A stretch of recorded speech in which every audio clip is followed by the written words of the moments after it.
शनी शिंगणापूरच्या शनैश्वर देवस्थानामध्ये एकूण 2464 कर्मचारी नियुक्त आहेत आणि त्याच्यापैकी 114 कर्मचारी मुस्लिम असल्याची धक्कादायक माहिती आमच्यापर्यंत पोहोचली आहे.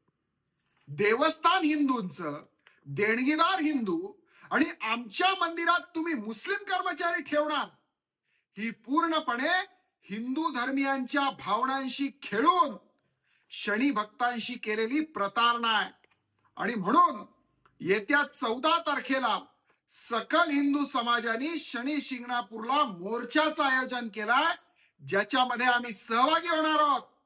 या 114 लोकांना तर नोकरीहून काढावंच लागेल, पण ज्यांनी आपल्या शनिदेवाशी ही प्रतारणा केली आहे त्या सर्व देवस्थानच्या विश्वस्तांवर कारवाई करावी, ही आमची मागणी असणार आहे.